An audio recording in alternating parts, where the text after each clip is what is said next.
If someone handed you £1,000 today and said, invest this, what would you actually do with it? Most people would freeze. Not because they're bad with money, not because they're not smart enough, but because nobody has ever shown them a clear, simple starting point. So that's exactly what this video is. I'm going to walk you through precisely what I would do, step by step, if I was starting today with £1,000. Not what some textbook says, not a generic answer, what I would actually do, with real reasoning behind every decision. Before we just get started, just one disclaimer. I'm not a financial advisor. This content is for educational purposes only. It's not financial advice. Always do your own research or speak to a qualified professional before making investment decisions. So, before a single penny gets invested, I need to ask one question. Do I have an emergency fund? That means, do I have 3 to 6 months of essential expenses sitting in an easy access or current account? Not invested, not locked away, just there, safe and accessible. If the answer is no, then the first thing I do with some of that £1,000 is build one. Because here's what happens without one. Your boiler breaks, your car needs a repair, you lose a month of income, and suddenly you're forced to sell your investments at the worst possible time, possibly at a loss, just to cover an unexpected bill. The emergency fund is not a nice to have, it is the foundation everything is built on. If I already have one, great. All £1,000 goes to work. If I don't, I put £300 to £400 into a high interest, easy access account first. Then I invest the rest. This is the step most people skip. It's also the step that protects everything that comes after it. Assuming the emergency fund is covered, the very first thing I do with my investment money is open a stocks and shares ISA. Not a general investment account, not a trading account, an ISA. Because in the UK, at least, the ISA is the single most powerful tool available to a beginner investor. Here's what it does. Any growth inside your ISA is tax-free. Any dividends you get is tax-free. And any profits when you sell is also tax-free. Over 20 or 30 years of investing, the tax saved inside an ISA can be worth tens of thousands of pounds. It costs nothing extra to use one. There is genuinely no reason to invest outside an ISA when you're starting out. For a beginner in the UK, my ISA of choice would be one that's free to open, has free trading fees, and a low management fee. Although there are other things to consider depending on your situation. I do cover all this in detail and list the best current platforms with a beginner-friendly course, including a live walkthrough of opening one and making a first investment from scratch. See the link in my bio or in the description. Now, I have an ISA open. I have £1,000 ready to invest. What do I actually buy? This is where most people overcomplicate things. They might spend hours researching individual stocks, trying to find the next big thing. Which company is going to grow? Which sector is hot right now? Or they simply do not know where to start due to all the hundreds and thousands of options. Here's what I would do instead. I would put the majority of that £1,000, let's say £800, into a single low-cost global index ETF. A global index ETF is a single investment that tracks thousands of companies across the world. US companies, European companies, Asian companies, and even emerging markets, all in one fund, all in one purchase. When I do that, I am instantly diversified. I am not investing in one company. I am not investing in one country. I am investing on the long-term growth of the global economy, which over the last 100 years has been a very solid investment. There are some great all-world ETFs you can look for. They often track thousands of companies across 50 or more countries in a single investment. The annual cost of investing in one on any given online investment platform can be as little as 0.22%.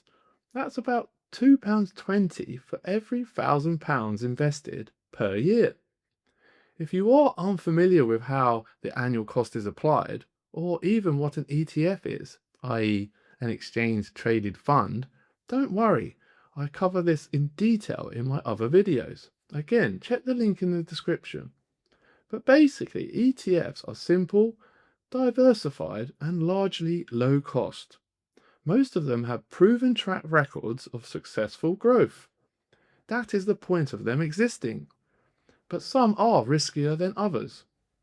So, I've put £800 into a global index ETF. What do I do with the remaining 200? I have two options.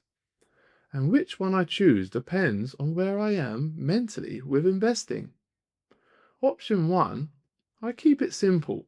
I put the remaining £200 into the same global ETF. Same fund, 100% of my portfolio in one diversified global tracker. Simple, clean, nothing to overthink. For most beginners, this is probably the right answer. Option 2, I add a small amount of exploration.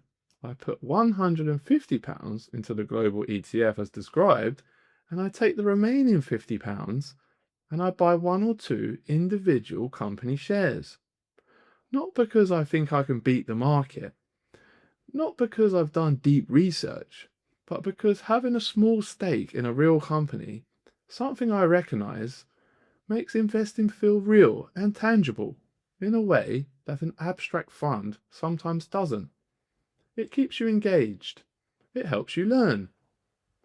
The critical rule here is this: that £50 is money I am completely comfortable losing. It is not my retirement. It is not my financial future. It is my learning fund. The vast majority of my portfolio, the £800 or £950, is in a solid, diversified global ETF. The small amount is just for engagement and education. That ratio is important, so try to never flip it. Here is the most important step of all. More important than which ETF I choose. More important than whether I split the money or kept it all in one fund. The day I make my first investment, I also set up a monthly direct debit. Whatever I can afford, even if that's £25 a month, even if it's 50. I set it up to automatically from my account into my ISA on the same date every month. This is generally called dollar cost averaging, and it is one of the most powerful strategies available to a long-term investor. By investing the same amount every single month, regardless of whether the market is up or down, I remove emotion from the equation entirely. When markets are up, it buys fewer units. When markets are down, it buys more. Over time, this smooths out my average purchase price, and it means I'm never trying to time the market, which almost nobody can do consistently. The £1,000 I started with is the foundation. The monthly contributions are what builds the house. Set it up, automate it, then get on with your life. Let time and compound growth do the rest.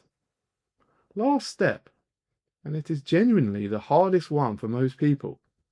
Leave it alone. Do not check it every day. Do not panic when the market drops. Do not second guess your ETF choice 3 weeks in, because here is what will happen at some point. The market will drop, maybe 5%, maybe 20%, maybe even more. Your balance will go red, and every instinct you will have will scream at you to do something, to sell, to protect yourself. Don't. Every single market crash in modern history has been followed by a recovery. The 2008 financial crisis, the 2020 pandemic crash, Every single one. The market recovered and it went on to new highs. The investors who lost money permanently were not the ones who stayed invested. They were the ones who panicked, who sold at the bottom, who locked in their losses and never got back in. Your job as a long-term investor is not to be clever. Your job is to be patient. Invest consistently, diversify broadly, keep costs low, and leave it alone. That is it. That is the strategy. It is not complicated, it is not exciting, but the evidence behind it is overwhelming. Let me pull it all together. You have £1,000. Here is exactly what I would do. Step 1, check the emergency fund. Make sure 3 to 6 months of expenses are covered before anything gets invested. Step 2, open a stocks and shares ISA.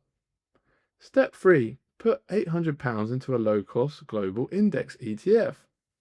Step 4, with the remaining £200, either add it to the same ETF and keep it simple, or allocate a small amount to 1 or 2 individual shares, purely for engagement and learning.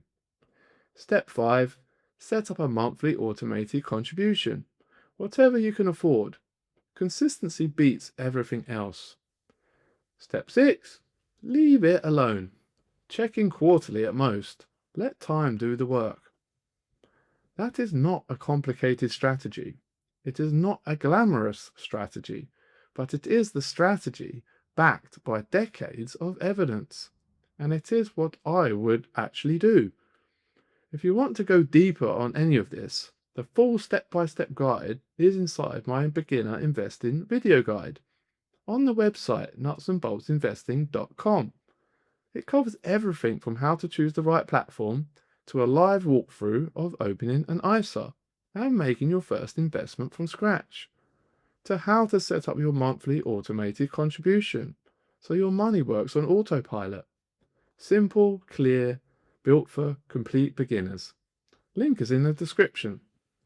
If you found this useful, consider subscribing and following along. I do regularly break down a new investing topic in plain English. And drop a comment below. What would you do with your first £1,000? I try to read every comment. Okay, I'll see you in the next one.